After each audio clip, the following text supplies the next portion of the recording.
Hello, people. Sorry about that. This second take because my tablet took a hit here a while back. Got dropped on by a friend, and then when the grandkids dropped it, and it's kind of not quite performing the way it used to, so I have to retake this again. Try to hold this and level it. You don't get the up the nose shot that a lot of people talk about. Anyway, this video is in response to Lou White and Torah taught, and who are the Netzarim. This is the first in a series of retribution back to him in manner, discussion, and challenge. I have access to the Aramaic English New Testament. I have access to the Aramaic writings, as well as not only what's available online through YouTube and other sites, but also what's available to me privately through the school. I won't get into the name. He chooses Netzarim versus Netzarim, which we're called, not Netzarim. That sounds a little bit like Nazis, and one thing we definitely were not were Nazis. But I will like to get into this time the Yeshua versus Jesus debate that's going on in our community.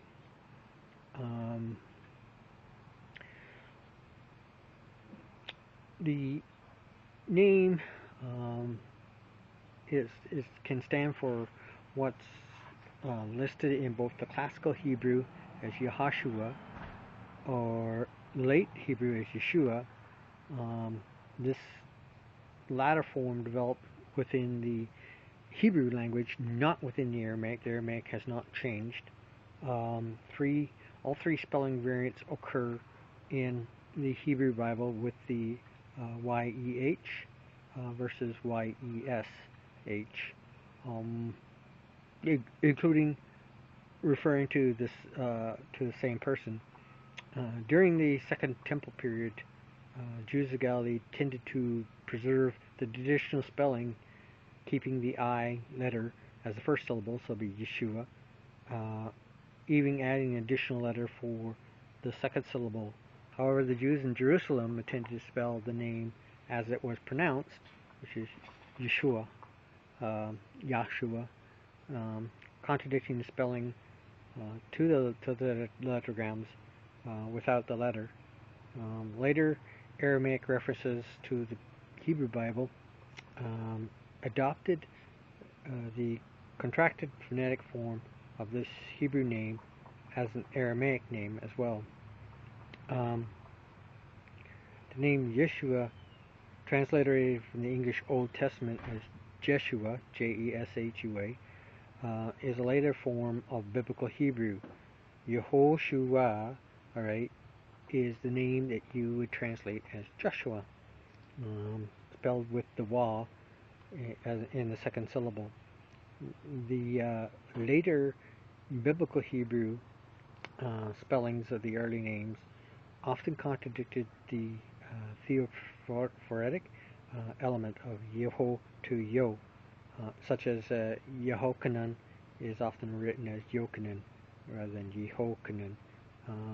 Interesting enough that very few which correct the Yeshua or Yehoshua, will touch the other Hebraic names which also need to be corrected. However, there is no name aside from the Yehoshua in which the Yeho becomes the Ye in the Aramaic. The name Yeshua or Yehoshua in the Old Testament appears in Ezra 2:2, verse 6, verse 36, verse 40, chapter 3, verse 2, verse 8, verse 9, verse 10, verse 18, chapter 4, verse 8, chapter 8, verse 33, as well as within Nehemiah chapter 3, verse 19, chapter 7, verse 7, 11, 39, 43, chapter 8, verse 7, 17, chapter 9, verse 4, verse 5, chapter 11, verse 26, chapter 12, and verse 1, verse 7, verse 8, verse 10, verse 24, and verse 26, as follows in 1 Chronicles 24:11 and 2 Chronicles 31:15, and also is spotted in Aramaic with Ezra 5:2 and Nehemiah 8:17. But the name Yehoshua is in direct reference to Joshua the son of Nun, the successor of Moses as the leader of the Israelites, and not necessarily to Jesus as he's called by the Christian churches. It's interesting to note that the earlier English adaptations of biblical figures were generally based upon the Latin Vulgate forms, not against the Greek and not against the Hebrew. Yeshua was generally described identically to Jesus in English, but with the translation of the Protestant scriptures in around 1600 and earlier, went back to the original languages, and the distinction between Jesus and Yeshua began to appear in English. Yeshua, interesting enough, in the modern comes from the addition to the Yosipin, alright? However, this usage of the new term Yeshua has been that, as you know, Hebrew was a dying language and has just recently been reintroduced to the world as a written language, spoken language, and a common language amongst the Israelite people. Result has been that oftentimes to get words, they, like us, referred back to the Greek, and so, however, this translation back into Hebrew from the Greek renders the word Yeshua, Y-E-S-H-U-A. So it too is translated from Greek, much like Jesus is translated into Latin from Greek, and that's how the term comes in the history. So my encouragement is most of the stuff that I've talked about right here is found online. So this fight that's going on with these people, that you need to have to say Yehoshua or Yehashua or Yahovuaha, whatever, Bruhaha, whatever names they want to call for it, is nonsensical. Basically getting nowheres and causing division in there. And in my mind, if we're not together pushing toward unity and causing division, then you're not from God. I don't care what your argument is or things are out. The practice of the Netzarim, number one, was to bring unity wherever they went. They too came out of unity between the Essenes group that supported Yeshua and the Pharisees that supported him on this planet so many years ago. And they merged, calling on their master's words that the two should become one, and that as well his final prayer, Father, I pray for them that they should become one, even as you and I are one. The gist behind the Netzarim group is to always bring unity. When the council in Jerusalem was established after being booted out of the synagogue and the main temple in Jerusalem, they met under John the Lesser, or sometimes called John in the English language, and therefore established a council in Jerusalem and later fled to Constantinople, and of course was usurped and dragged to Rome shortly thereafter under Constantine. The Netzarim, not Netzarim, alright, had several communities in Jerusalem, were oftentimes both persecuted by Jews and by the pagan Christo groups, as well as Roman and pagan groups. Sometimes they're accepted and sometimes they're rejected.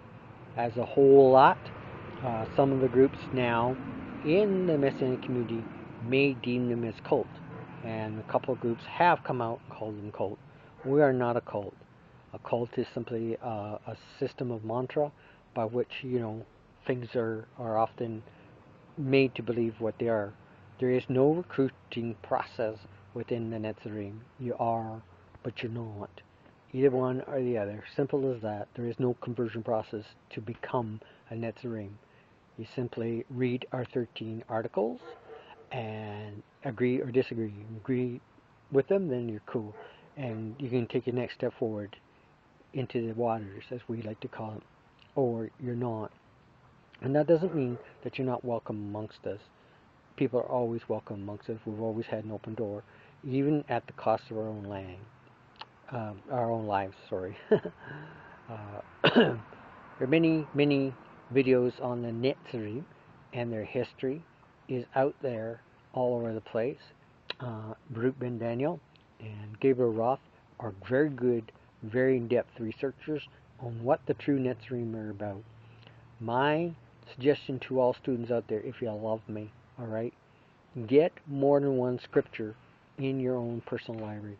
And if you don't and you can't afford it, that's okay, because if you're watching this video, you're online. Just Google Bible studies or that, or send me a note on my Facebook or email, and I will get back to you with the link into my Yahoo account where you can find the resource folder and find tons and tons and tons and tons of links to good areas that have online Bibles, so you can use any number of translations that you so choose. So, and that's it for now. And stay tuned. I have more things to say to Mr. White and his little Natsari video. So until next time, this is Dan Bomay saying shalom. Mazel tov.